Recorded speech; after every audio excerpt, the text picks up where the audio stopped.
siquiera me daba cuenta del problema que tenía, hasta que en el trabajo tuve un problema que fue cuando ya decidí dejar el alcohol. El alcohol le cegaba, lo llevaba haciendo desde que tenía 11 años y casi 17 tardó en volver a ser libre. Y Juan Carlos lo puede contar. Su testimonio incide en la importancia de prevenir el consumo de alcohol entre los jóvenes.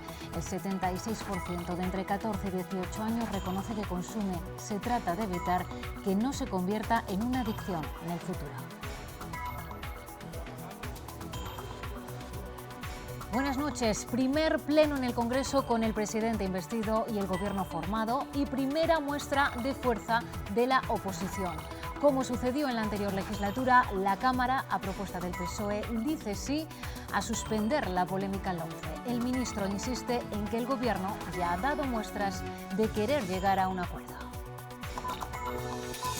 Con la intención de llegar a un acuerdo en la línea de lo marcado por el presidente del Gobierno, por tanto, suspendiendo los efectos académicos. Una ley profundamente ideológica, regresiva, elitista, excluyente, segregadora.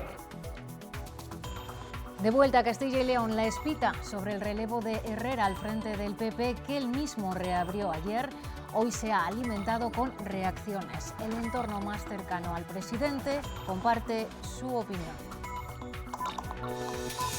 Es bueno dar paso a nuevas ideas y a nuevas personas. Tan importantes son las personas como las ideas. Yo creo que es el momento de que los partidos se den un paso adelante y se adapten a las necesidades que demanda la sociedad del siglo XXI. Supermercados Día, en el punto de mira de la justicia tras las querellas presentadas contra la cadena por decenas de franquiciados.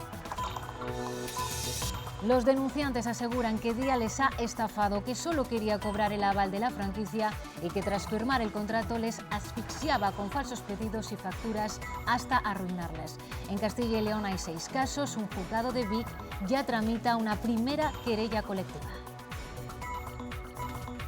Tú vendes, y es más, estás por encima de lo que Día te exige para que tu negocio sea viable. Y en cambio no ves nada, ni un duro. Y hoy en este informativo conoceremos a un ganadero que puede presumir de tener al lobo a raya. En 30 años no ha sufrido ni un ataque de lobos. No hace sino imitar a sus ancestros, separar las ovejas parideras y recoger al resto en un cercado bajo la vigilancia de ellos, acostumbrados desde cachorros al rebaño. Los ecologistas defienden esta práctica frente a la caza del lobo. Y mañana, ya lo ven, será una jornada radiante, a lo que habrá que sumar una subida de los termómetros. Se acercarán a los 16 grados en las horas centrales del día. El viento también perderá fuerza y, eso sí, atentos porque no se descartan algunas nieblas matinales. Pleno en el Congreso de los Diputados, el primero con el Gobierno ya en marcha y con 2 temas protagonistas, la LOMCE y la violencia de género. Esta última puede suscitar el primer gran acuerdo de legislatura. Otra cosa es la LOMCE. El Gobierno recuerda que las reválidas quedarán sin efecto hasta que se llegue a un pacto de Estado en educación. Pero la oposición quiere más y con su mayoría ha conseguido dar el primer paso esta tarde para suspender esta polémica reforma. Toda la oposición respalda la proposición del PSOE para que el Gobierno suspenda la implantación de la LOMCE en este curso académico. Una ley profundamente ideológica, regresiva, elitista, excluyente, segregadora, recentralizadora y confesional. Las reválidas, antes bien, van a ser una carrera de obstáculos de la que muchos de nuestros jóvenes se van a descolgar. Lo que quieren los estudiantes es saber cómo, de qué y cuándo se van a tener que examinar, y en eso tendríamos que estar trabajando. Con sus críticas todos piden también un pacto educativo que cambie la ley, aunque el Gobierno recuerda que ya está en sus planes dejar a las reválidas sin efectos académicos. Suspendiendo los efectos académicos. Y no solo por un año, por este año donde ya estaban de hecho suspendidos, donde no había efectos académicos, como alguien nos ha recordado. Lo hará hasta que tengamos un pacto nacional por la educación. El 28 de noviembre Méndez de Vigo se reunirá con los consejeros de las comunidades autónomas y después el Gobierno aprobará un decreto que dejará la reválida sin efectos hasta que haya una nueva ley que derogue la LOMCE. El pacto educativo no es el único que buscan los grupos. Todo el hemiciclo también apoya una iniciativa conjunta del PP y del PSOE para alcanzar otro acuerdo para luchar contra la violencia de género. El recién estrenado gobierno de Mariano Rajoy ya está probando, como ven, lo que cuesta gobernar en minoría, pero su verdadera reválida serán los presupuestos. Hay que aprobarlos con urgencia y la vicepresidenta está buscando apoyos, pero no está resultando fácil. El PNV da calabazas si no hay un cambio de actitud respecto al País Vasco. O sea, a mí me pueden llamar a muchas reuniones, darme buenas palabras, pasarme la mano por el lomo, pero es que no me va a servir para nada si no veo actitud. Y hemos constatado, pues bueno, algunos asuntos que tendremos que seguir hablando. El partido que sustenta el gobierno, el Partido Popular, es un partido, como lo ha dicho muchas veces su presidente, con sensibilidad foral. Esa será nuestra aproximación. Hablaremos con el PNV y hablaremos con todas las demás fuerzas políticas. ¿Qué le vamos a ofrecer? Pues un buen presupuesto. Es decir, España en este momento tiene un objetivo que creo que todo el mundo comparte, que es seguir manteniendo el crecimiento económico. Rajoy hacía estas declaraciones hace unos minutos desde Marrakech, a donde ha acudido para participar en una cumbre internacional sobre el cambio climático organizada por Naciones Unidas. Han debatido qué pasos dar para que se cumplan los acuerdos del clima de París firmados el año pasado, un texto que aún tienen que ratificar las Cortes españolas. Buscan pactar acciones concretas para que el aumento de la temperatura global no supere los 2 grados. Y de vuelta a Castilla y León, jornada esta de reacciones políticas a lo dicho sugerido ayer por Juan Vicente Herrera sobre su futuro al frente del Partido Popular. De dar paso a nuevas personas ha hablado hoy su mano derecha en la Junta, José Antonio de Santiago Juárez. Refrenda las palabras de Herrera y sostiene que no es casualidad lo que ha pasado en Reino Unido, en Colombia o en Estados Unidos, que hay que adaptarse a lo que piden los ciudadanos. Es bueno dar paso a nuevas ideas y a nuevas personas. Tan importantes son las personas como las ideas. Yo creo que es el momento de que los partidos se den un paso adelante y se adapten a las necesidades que demanda la sociedad del siglo XXI.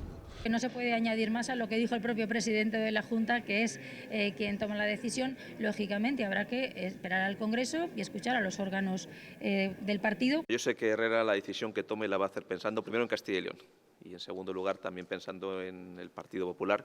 Toca hablar del Congreso Nacional del Partido y a partir del Congreso Nacional del Partido hablaremos de los congresos regionales y cuando acaben los congresos regionales hablaremos de los congresos provinciales.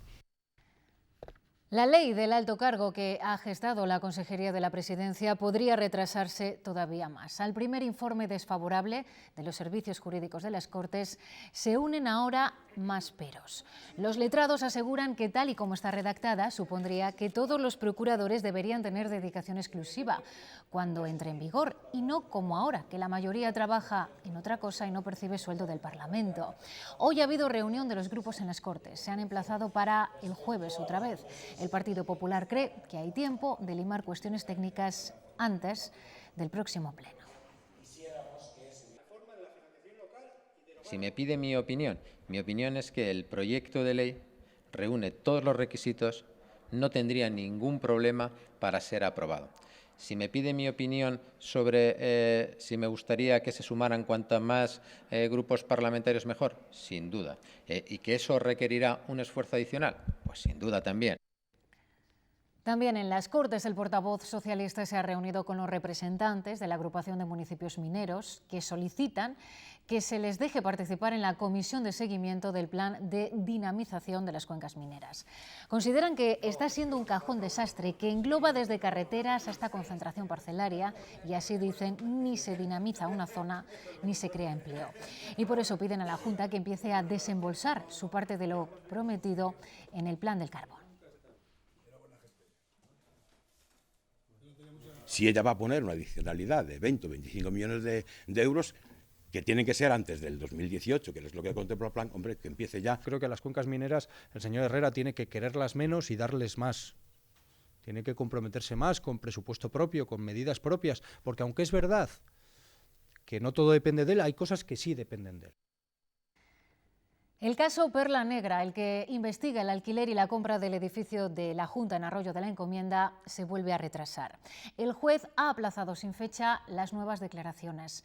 Está pendiente de un informe policial sobre el patrimonio de los investigados que la Fiscalía considera fundamental para los interrogatorios. Mañana se iban a retomar las declaraciones, entre las que estaban las de Alberto Esgueva y Rafael Delgado.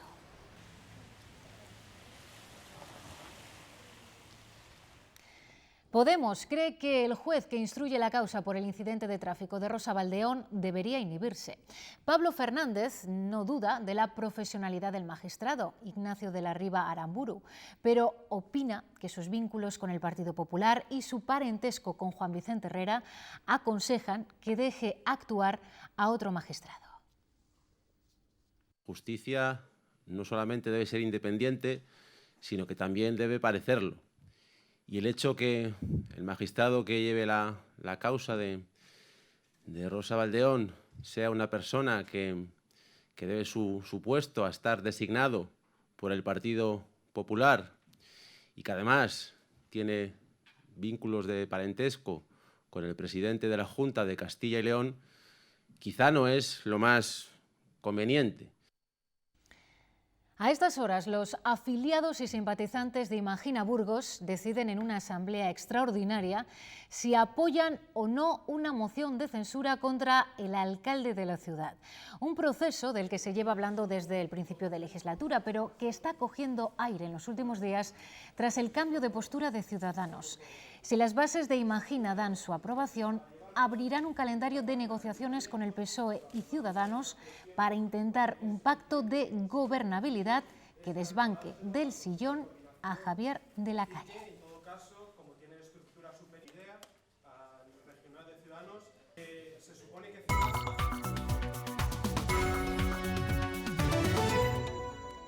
El Grupo Día se enfrenta a más de 70 querellas por estafa, 6 de ellas en Castilla y León. Los denunciantes son antiguos franquiciados que acusan a Día de planear su ruina, de trabajar en ello con pedidos o facturas erróneas con el único fin de cobrarles los avales, unos 25.000 euros. Un juzgado de Vic ya les ha escuchado y está tramitando una querella múltiple. Ser franquiciado de Día puede salir muy caro. Estás por encima de lo que Día te exige para que tu negocio sea viable. Y en cambio no ves nada, ni un duro.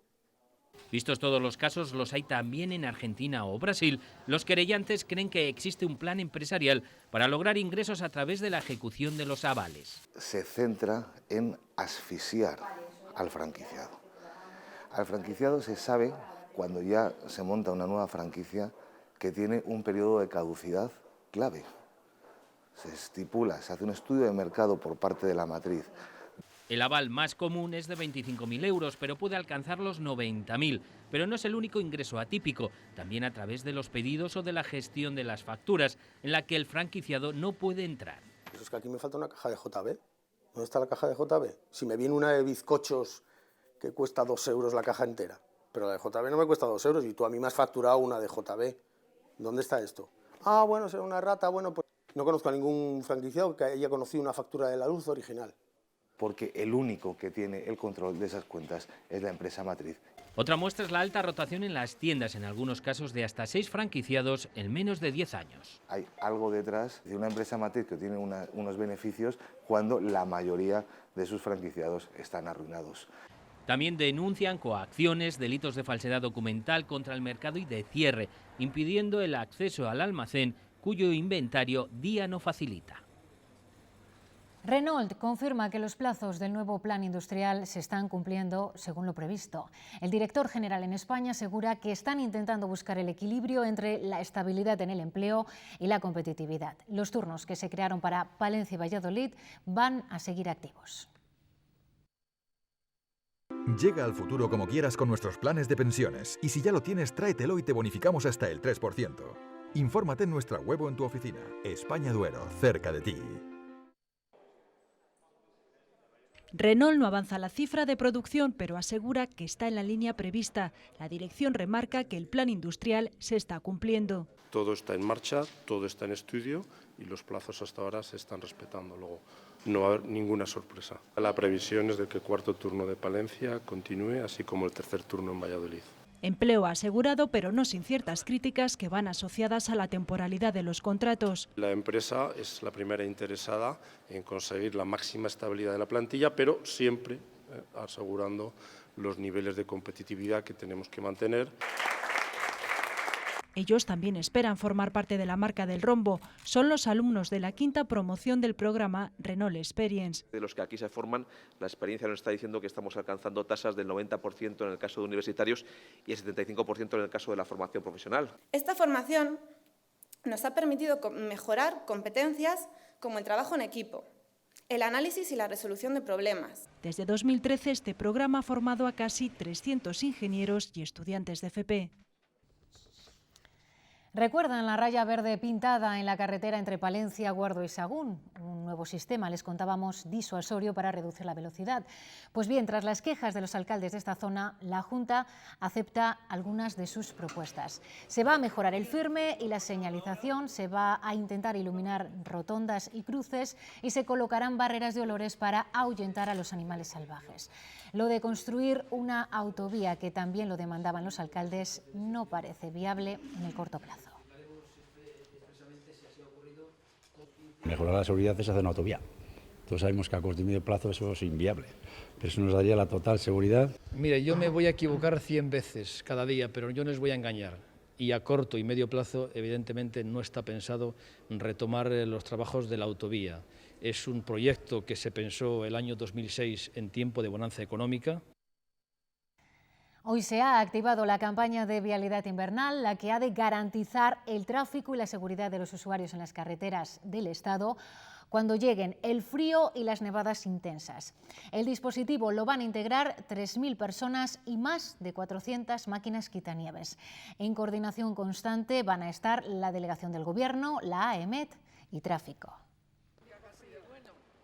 Hace muy bueno, ¿qué tal?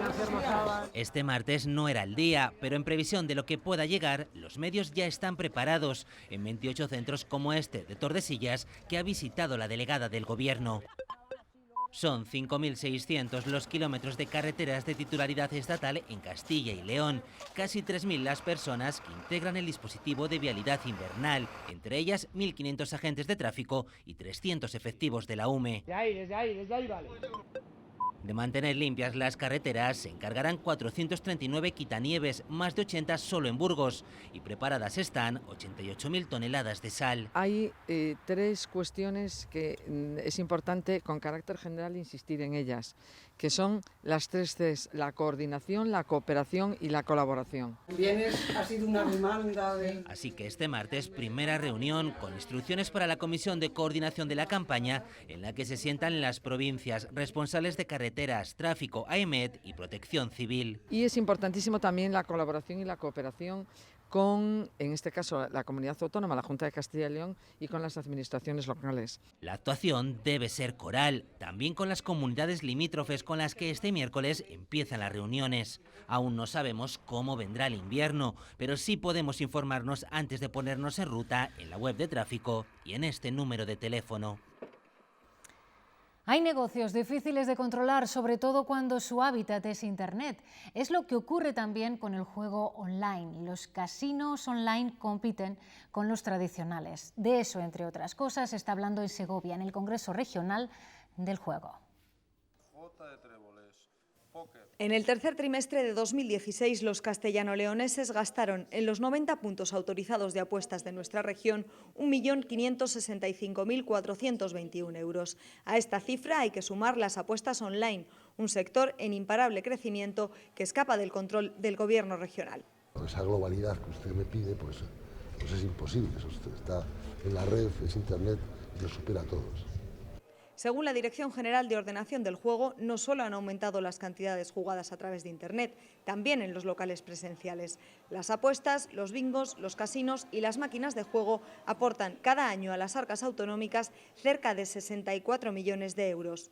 Solo en Castilla y León las empresas del juego son 400 450 empresas que mantienen 2.000 puestos de trabajo directos. Un sector que ha soportado la embestida de la crisis. A día de hoy, en Castilla y León hay 21 bingos, 3 casinos, 68 salones de juego y más de 14.000 máquinas de juego en hostelería. Un número que podría ir en aumento cuando se aprueben las medidas de reducción de cargas administrativas para la dinamización empresarial que modifican, entre otras, la ley reguladora del juego y de las apuestas. Con la ayuda de Internet y sobre todo de las redes sociales y con el empuje que ha supuesto la crisis han emergido nuevas formas de viajar mucho más económicas. Se comparten o intercambian bienes como pisos o apartamentos para pasar unas vacaciones. Es lo que se llama turismo colaborativo, que tiene sus defensores y quienes lo miran con cierto recelo. Entre los últimos, algunas organizaciones de consumidores y el sector hostelero que pide que se regule. Hay comunidades que ya han dado el paso, como Castilla y León, que prepara un decreto para que entre en vigor el año que viene. Buscamos dónde pasar unos días de vacaciones en Castilla y León. Precio el más económico y encontramos en una de las páginas de turismo colaborativo hasta 300 viviendas particulares. Otras ponen en contacto a viajeros que intercambian gratuitamente sus casas. Como son gente que están acostumbradas también a dejar sus casas, pues te cuidan la tuya como si fuera suya. Este alojamiento no tributa, tampoco tienen que informar a la policía de quiénes se hospedan allí. El sector hotelero pide su regulación. Una problemática en cuanto a la ausencia de solidaridad impositiva y una problemática en cuanto a la convivencia vecinal, problemáticas que sin duda hay que acometer y hay que resolver. A partir del próximo año, la Junta va a regular estas viviendas particulares dedicadas al uso turístico, con la obligación de estar registradas y publicarlo en las páginas web donde se anuncien. No solamente deberán cumplir la normativa turística, sino la normativa en materia de sanidad, en materia de consumo, en materia de seguridad, en materia de prevención de incendios. Se contemplan inspecciones y sanciones a partir de 9.000 euros. Nos van a ayudar también a luchar contra esa actividad clandestina o ese posible intrusismo que pudiera haber. También deberán cumplir con Hacienda y no podrán alquilar más de 2 meses a la misma persona. Este decreto regional también será una solución para los 400 propietarios de un apartamento turístico en Castilla y León.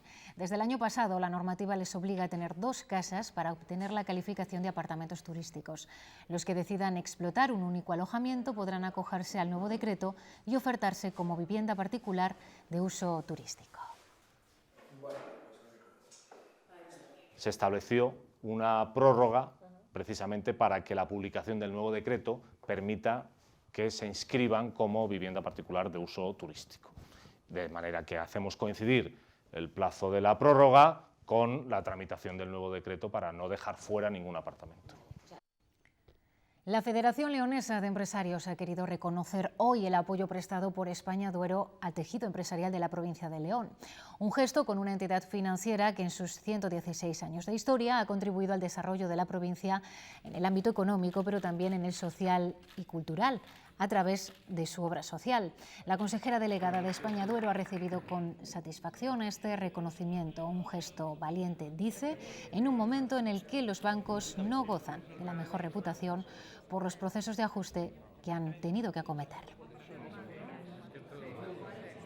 Hay que reconocer esa labor económica que ha hecho en cuanto al desarrollo de la provincia de León, sectores punteros de la minería, sectores punteros del sector industrial que se han desarrollado acompañado de la mano de la entidad financiera. Agradecimiento porque yo creo que en este momento en el que los bancos no atravesamos por nuestro mejor momento reputacional, pues dar un galardón o un premio a una entidad financiera es muy valiente.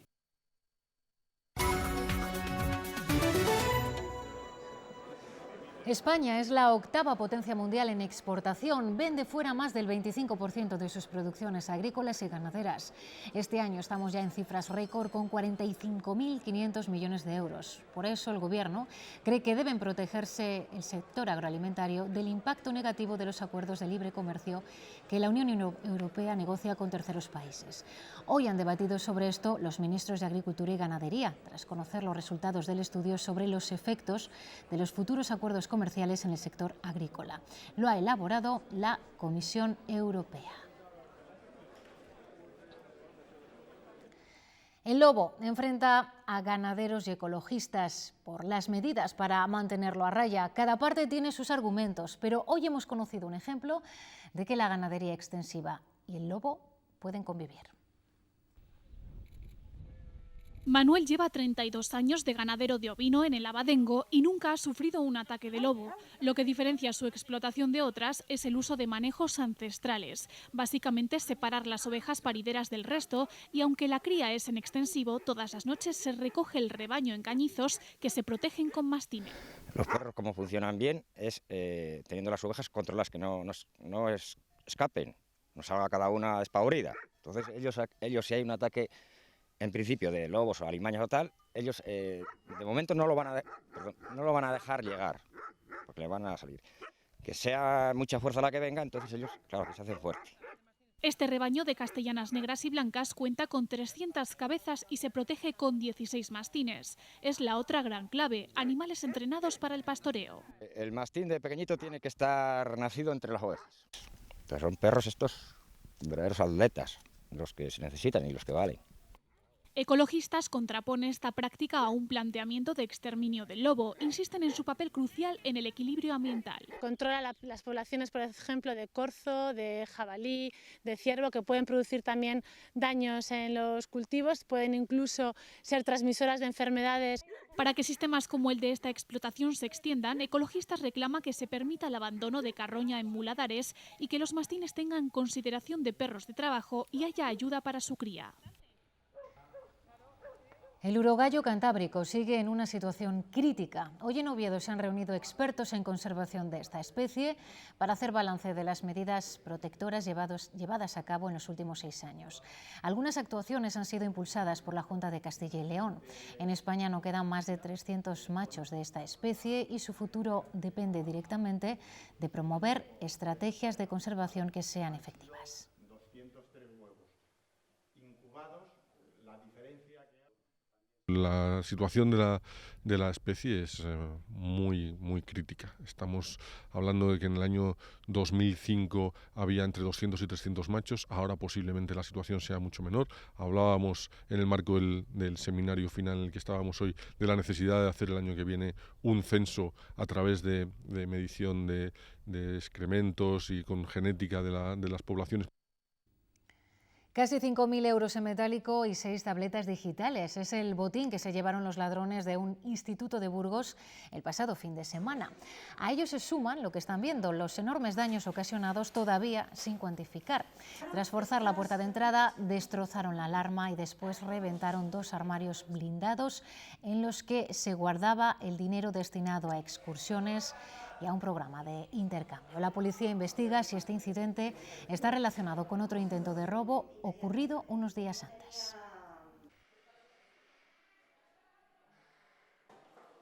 Quiero deducir que contaban con información de primera mano, porque saber que la alarma se encontraba aquí, detrás de esta puerta del almacén, pues bueno, eso no lo sabe todo el mundo. A menos que esos ladrones realmente entraran en el centro la semana anterior e hicieran ese análisis de dónde estaba la alarma, que pudo ser también. Pero sí, desde luego no parecen aficionados. Algunos no han dejado el colegio cuando empiezan a beber alcohol. La precocidad preocupa. Hoy es el Día Mundial sin Alcohol y el mensaje incide en prevenir para que los jóvenes que hoy beben no acaben con una adicción cuando sean adultos. Con 11 años solo empezó a beber Juan Carlos. Hoy nos lo cuenta después de una lucha que ha durado 16 años. Cada vez los jóvenes comienzan a beber antes y además lo hacen siguiendo patrones compulsivos, lo que se conoce popularmente como atracón etílico.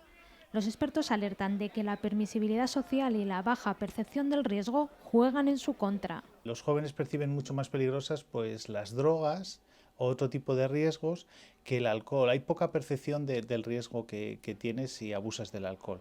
Con el tiempo estas conductas se interiorizan y pueden convertirse en necesarias. Juan Carlos comenzó a beber con 11 años. No era consciente de que necesitaba el alcohol hasta que estuvo a punto de perder el trabajo. Ni siquiera me daba cuenta del problema que tenía hasta que en el trabajo tuve un problema que fue cuando cuando ya decidí dejar el alcohol. Hace 16 años decidió empezar de cero, un camino difícil porque la vida le daba completamente la vuelta. Tienes que quitarte de los amigos, tienes que quitarte de los lugares que has entrado habitualmente, cambiar hábitos. Ahora reconoce que vuelve a vivir, sabe que antes era un esclavo del alcohol y ha conseguido que su día a día tenga muchas más horas. La Junta de Castilla y León y los periodistas van a actualizar su código ético para el tratamiento informativo de la violencia de género. Personal de la Consejería de Familia, de los medios de comunicación y de las asociaciones profesionales han creado este grupo de trabajo, como ya hicieron otros profesionales. El objetivo es analizar cómo se informa en este tipo de casos y el papel que tenemos los medios de comunicación. La Consejería de Familia confía en el papel que desarrollan los profesionales de la información en nuestra sociedad. Son fundamentales también para este trabajo de sensibilización, de socialización, de poder también concitar a la ciudadanía en un rechazo frontal a la violencia de género, cómo comunicar, en definitiva, ese trabajo que consideramos que es importante, conjunto, que podemos hacer y desarrollar. Y la Fundación Grupo Norte ha convocado la segunda edición del Premio Periodístico contra la Violencia de Género, para reconocer los trabajos de prensa escrita, radio, televisión e Internet. En la presentación del premio se ha recordado a Yolanda Pascual, la periodista burgalesa asesinada por su expareja hace 10 días, y se ha abogado por un pacto mediático contra la violencia machista. Buscamos la complicidad de los medios de comunicación y de sus profesionales para erradicar la violencia contra las mujeres, informar a las víctimas de sus derechos y de los instrumentos previstos para su protección. Tenemos un deber de servicio público y esa implicación contra la violencia machista tiene que partir también de los medios. Y hoy les vamos a proponer una actividad para bebés. Se trata de que los más pequeños experimenten nuevas sensaciones aprovechando las instalaciones del planetario del Museo de la Ciencia de Valladolid. A la niña Gota le gusta viajar y nunca se agota. Canciones e imágenes para estimular a estos niños y empezar a inculcarles nociones, en este caso sobre el agua. Durante los 25 minutos que dura el vídeo, la mayoría apenas parpadea. Todos aquellos interesados podrán acudir los sábados y domingos a partir de la 1 de la tarde. Hemos utilizado un poema que se llama La niña gota y a través de este poema les hemos contado el recorrido del agua hasta que llega al mar, llueve, todo el recorrido. Hemos pensado en ellos y en su edad a la hora de hacer el guión y de cómo programarlo. La escritora Inma Chacón ha presentado en Ávila su novela Tierras sin nombres. Es un homenaje a las viudas de Vivos, el nombre con el que Rosalía de Castro bautizó a aquellas mujeres que se quedaron solas esperando la vuelta de sus maridos emigrados. Una historia que habla de su lucha en la Galicia rural de finales del siglo XIX. Una vida muy dura porque se quedaban solas en un ambiente rural bastante pobre, con muchas dificultades económicas y sin un amparo legal. Estaban solas, llevaban vida de viudas, incluso llevaban luto, guardaban la ausencia de los maridos. Y seguimos mirando al pasado. El Museo Esteban Vicente de Segovia ofrece desde hoy la posibilidad de pasear por la historia de la fotografía a través de la exposición Retratos. Son imágenes captadas entre 1916 y 2013 en una selección de la colección de la Fundación Mafre. Así nos despedimos. Ahora llegan los deportes. Más información en nuestra página web y en el informativo de la medianoche. Hasta mañana. Retratos urbanos, casuales, fotos de estudio, posados, imágenes íntimas, autorretratos de los autores más importantes del siglo XX, sobre todo americanos. Casi un siglo de creación en las 114 instantáneas de 18 artistas reunidos en esta exposición. Exposición que permite hacer un recorrido histórico, también se podría hacer un recorrido sobre la técnica fotográfica, cuál ha sido la evolución del medio, de la fotografía como medio artístico durante prácticamente un siglo. Centenaria es esta imagen de Paul Strand, mujer ciega. Supuso una ruptura total en una época en la que la fotografía era todavía un arte menor al servicio de la pintura. Es un desafío a las convenciones de la época. Las obras que cuelgan de las paredes del Esteban Vicente muestran esa ruptura y la evolución posterior. Hoy estamos muy acostumbrados a ver, por ejemplo, la fotografía de calle o los retratos incluso familiares, pero cuando se hicieron en el momento, cuando por ejemplo Harry Callahan o Emmett Gowan fotografían a sus mujeres, es algo que no era nada habitual en la fotografía artística, estaba dentro del campo de la fotografía amateur. La muestra es la selección más amplia y completa que se expone en España de los fondos de la colección fotográfica de la Fundación MAPFRE, una visión panorámica del retrato como género a través de las mejores obras de los mejores.